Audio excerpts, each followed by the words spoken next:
నా పేరు గంజి నరేషు, మరూరు గ్రామము. నిన్నటి రోజున మరూరు చిన్నకదర స్వామి గుడి దగ్గర పూజారి అనే చెన్నకేశులు అనే పిల్లోడు మా పైన తప్పుడు ఆరోపణలు చేయడం జరిగింది. మేము ఉండి డబ్బులు కాసేసి మా సొంత అకౌంట్లో పర్సనల్ అకౌంట్లో వేసుకున్నామని చెప్పేసి మాట్లాడడం జరిగింది. అదేవిధంగా మేము కూడా నువ్వు ఎక్కడికి రమ్మన్నా మేము సిద్ధంగా ఉన్నాం, మేము చేయలేదు తప్పు చేయలేదు అనే దానికి, నువ్వు తప్పు చేస్తుండేది నువ్వు, డబ్బులు తింటుండేది నువ్వు, మీ సొంత స్వలాభాల కోసము. అదేవిధంగా మొన్న పోస్ట్ ఆఫీస్లో 2,40,000 డ్రా చేయడం జరిగింది. నువ్వు తప్పులను మేము అడ్డుకుంటాం, నీ తప్పు చేస్తున్నామని చెప్పి మేము అడ్డుకుంటున్నామని చెప్పేసి మా పైన తప్పుడు ఆరోపణలు చేయడం జరిగింది. అదేవిధంగా గతంలో 2021లో దొంగతనం జరిగింది, అక్కడ ఉండి దొంగతనం జరిగింది. మమ్మల్ని గుర్తు తెలియని వ్యక్తులు అంటున్నావు,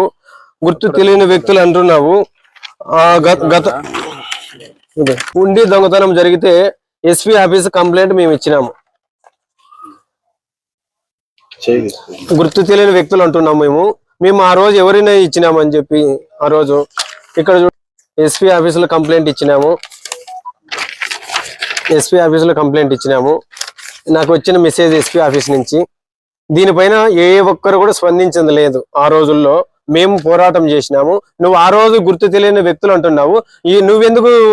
నువ్వు పూజారిగా నీ వంతు నువ్వెందుకు చేయలేకపోయినావు ఆ రోజు?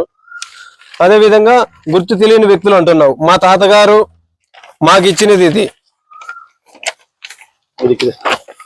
మా తాతగారు మాకు ఇచ్చింది ఇది 2వ తారీఖు 3వ నెల 1853లో. ఎన్ని తరాలు ఏంటుందనేప్పటికీ మమ్మల్ని గుర్తు తెలియని వ్యక్తులు అంటాడు.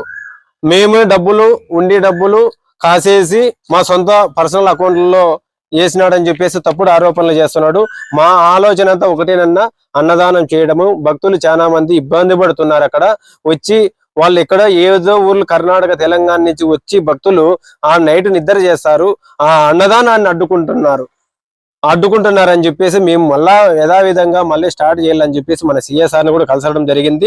సిఎస్ఆర్ కూడా కొద్ది రోజులు ఉండండి, మాకు ఇక్కడ మ్యాచ్ జరుగుతుంది, 21 తర్వాత కూడా మీరు ఫ్రీగా ఉన్నప్పుడు మీరు పని పెట్టుకోండి అనడం జరిగింది.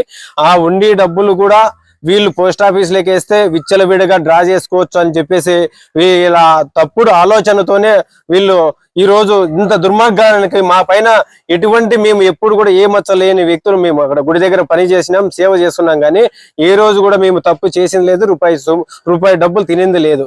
తినేది వాళ్ళు పర్సనల్ గా వాళ్ళు ఈ రోజు వాళ్ళకి కార్లు ఎట్లా వచ్చినాయి, బిల్డింగ్లు ఎట్లా కట్టినారు. ఈ రోజు ఇక్కడ పోతే అప్పటికి ఇట్లా ఉన్నాము, ఇప్పటికి ఇట్లా ఉన్నాము.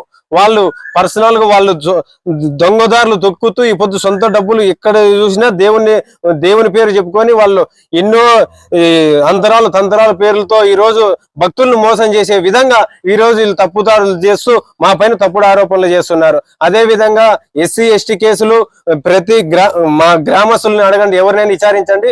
ఎస్సీ ఎస్టీ కేసులు పెట్టి భయభ్రాంతులకు గురి చేస్తూ ఈ రోజు దేవుని మొక్కలన్నీ కూడా 10 అడుగుల దూరంలో దేవుని మొక్కే పరిస్థితికి వచ్చిందంటే అందుకే దిగజారి వీళ్ళు భయభ్రాంతులకు గురి చేస్తున్నటువంటి వ్యక్తులు వీళ్ళు పూజారులుగా ఉన్నారు. అదే విధంగా విచ్చలవిడిగా అక్కడ ఏమి జరిగినా పని చేస్తున్నావా లేదా భక్తితో పని చేస్తున్నావా నువ్వు? అదే విధంగా ఈ రోజు మేము అభివృద్ధి చేయాలన్నా మమ్మల్ని మా పైన మేము వస్తున్నాము అడ్డుకుంటామని చెప్పేసి వాళ్ళకి తప్పుదారులకి మేము అడ్డుకుంటామని చెప్పేసి మా పైన తప్పుడు ఆరోపణలు చేయడం జరుగుతుంది. అదే విధంగా మేము కూడా ఎస్పీ దగ్గరికి పోతాము, సిఎస్ఆర్ని కూడా కలిసినాము. మేము ఇంతటితో కూడా ఆపము, నీ బెదిరింపులకు ఎవడు భయపడరు, మేము అభివృద్ధికి చేసే ముందు ఉంటాము, అన్నదానం కార్యక్రమం కూడా కొనసాగిస్తాము. యథావిధంగా ఎట్లుందో దాన్ని కొనసాగిస్తాము. నువ్వు బ్లాక్ మెయిల్ చేసి బెదిరిస్తే భయపడకి మేమైతే భయపడము అని చెప్పేసి ఈ మీడియా మిత్రులకు ధన్యవాదాలు చేసుకుంటున్నా.